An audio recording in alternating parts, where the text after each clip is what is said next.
My name is Duncan Shoosmith and I'm a painter. As a portrait artist, a lot of my work is commissioned, so strangers will get in contact and commission me to paint either themselves or a loved one.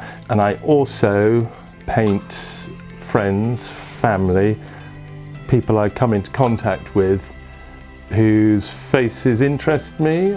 I do find I observe people more if I'm on the tube or something like this. It's usually the structure of the head, and you see the line of the cheekbone going down. You kind of think, oh, that would be delicious to paint.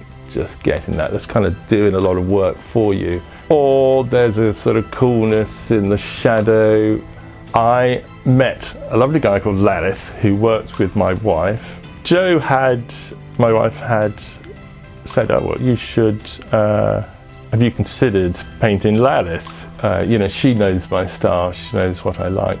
Lalith had been in the conversation for a while. From what I knew of what Lalith did, I knew he worked with people through storytelling. I got the impression of someone very open, and I knew the moment I met him that it was going to be very interesting. I had just come from working with Joe on a well-being retreat for doctors, and part of my role on that retreat is to support doctors in crafting and sharing personal stories related to their life and work. Some of the stories were quite heavy, and I'd spent 4 or 5 days working quite intensely with some quite burnt out doctors and supporting them through storytelling. This is not the first time that I have featured in a painting. I featured in a Tate Liverpool exhibition painted by a Mexican folk artist called Alisa Nissenbaum. I was part of a group portrait which included storytellers from the NHS. I remember when I first saw the painting, when Alisa showed it to me, the first reaction was, I love my colour. Just love my colour in the painting. The fact that there is a brown skin tone. As far as painting people of different skin tones, the majority of my commissions tend to be Caucasian. I have painted various skin tones in the past I painted the black saxophonist Courtney Pine, ranging through someone like the author Bernardine Evaristo, who has mixed Nigerian Irish heritage. I know that particularly in the darker skin, there are wonderful you can find sort of purples and ochres. It sounds very nerdy, but from a painting point of view, it's incredibly interesting. I can mix up on my palette 10 skin hues virtually without thinking that I know are going to match Caucasian flesh, and it's nice to go, oh, hang on, no, you're going to put a lot more blue or whatever in. I had always imagined that I would be either photographed or painted bare-chested in a sarong. Sarong is an important part of my textile heritage of being from South Asia, but the bare chest is also, it's about a vulnerability, it is about a masculinity, it's about body hair, and I'm somebody who is quite hirsute, and so much of what you see in modern photography, particularly in catalogue and commercial photography and films, is that you just don't see hairy people. Everyone's plucked or preened within an inch of their life. I'm a middle-aged man, in my 40s with a dad bod, but who's hairy? And I want to be unashamedly brown, hairy, and dad bod. I definitely prefer painting men. The truth is that if I have a commission to paint a lady, my scope for freedom of brushstrokes is much, much smaller. I tighten up a lot more. Things have to be neater, more accurate, and if I'm honest, they have to be slightly more flattering. Whereas if I paint men, that seems to be gone. They almost relish the roughness, the looseness. I really don't think I've ever been asked to alter a picture of a man, whereas I have on several occasions, and I definitely get frostier reactions from my pictures of women. There is less pressure to be polite in the picture, I suppose.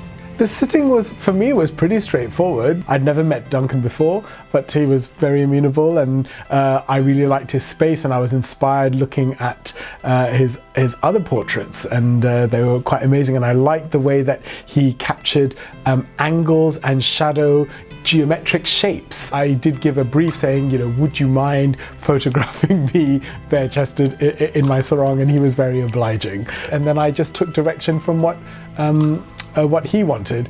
So after a sit-in, I might end up with 200, 300 photographs of Lalith, and then you might end up from those sort of 200 or 300, maybe half a dozen that there's just, I can't really describe it, but there's just something there. And you could argue maybe that's Lalith's presence. And I go through, and I'll go, there's Lalith from the sit-in. It's those ones that you think, great, let's go with that. That's absolutely him. That chimes with the Lalith that I met, and so I do that picture. There were 3 paintings that Duncan did. Now, this is the first one that I saw, and I thought back to my troubled past.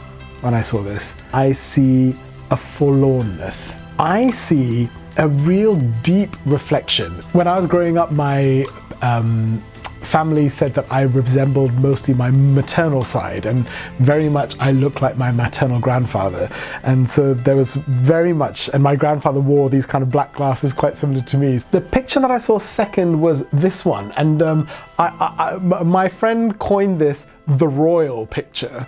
They said this looks like a portrait of a monarch. The pose, the angle of the neck, the looking off into the distance. This pose particularly I liked. There's a strength, an internal strength in there, and that probably governed the choice of the pose. Things like strong, neck muscle. There are so many reasons why I love this picture.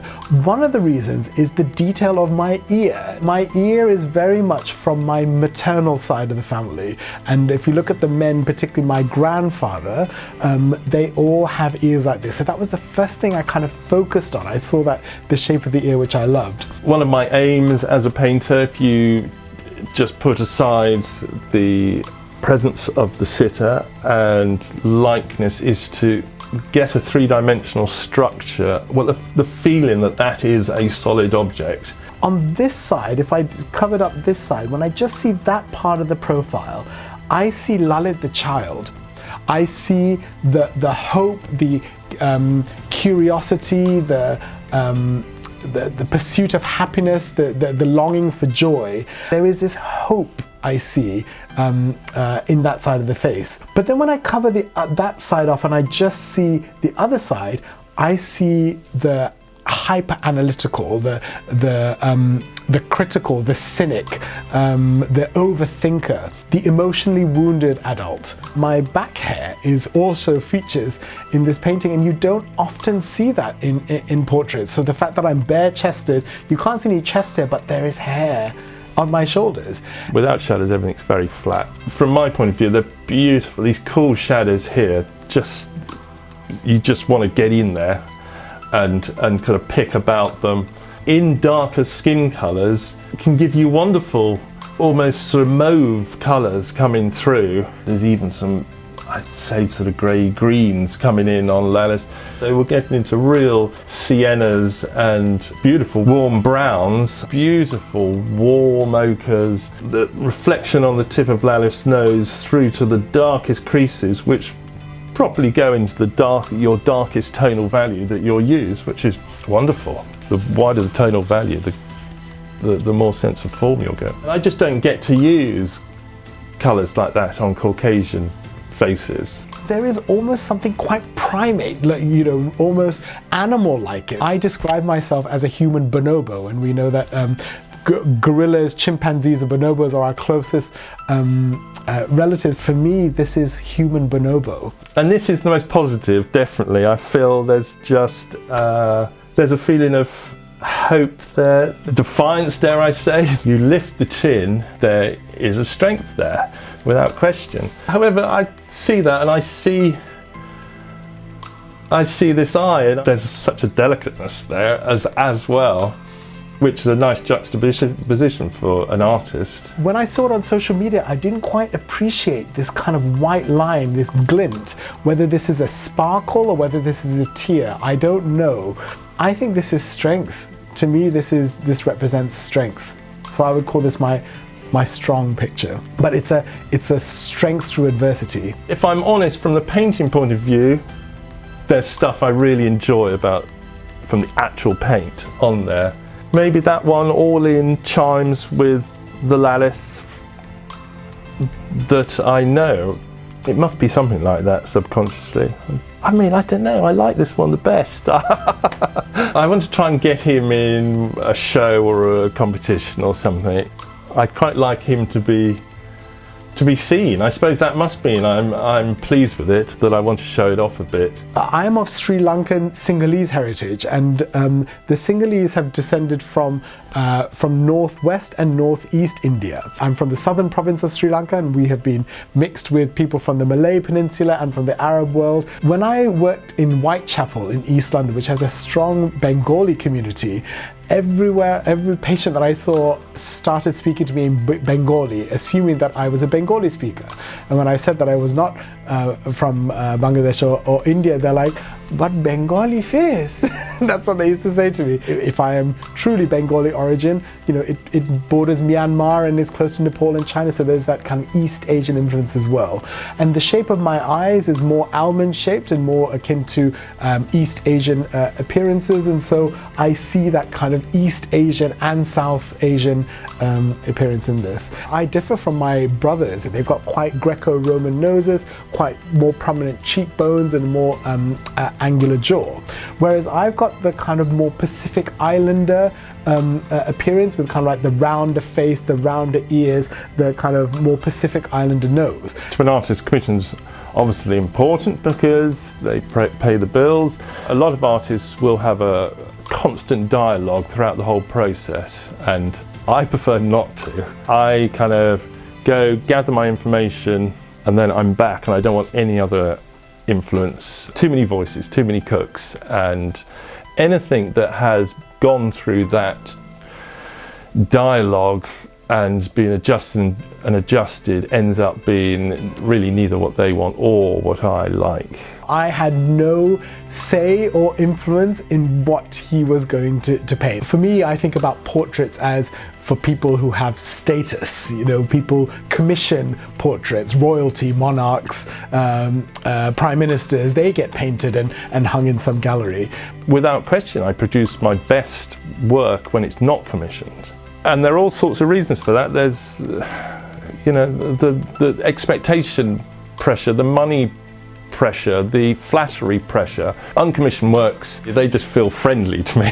The people I've chosen to paint, ideally you want someone who sets no limitations whatsoever on the picture and who has complete faith in you, and the fact that it's me who's painting it is the most important thing. To be invited to take part in a painting for an uncommissioned work was great. These pictures weren't commissioned. I wouldn't necessarily have produced that if that was a commission. And so, and that's to the detriment of my art. There are elements in all three of these pictures where I see my father. I resemble my father intellectually in many ways. I see my genetics both from an ethnic heritage point of view, but I see maternal and paternal genetics very, very much at play when I see these paintings. This is my troubled past.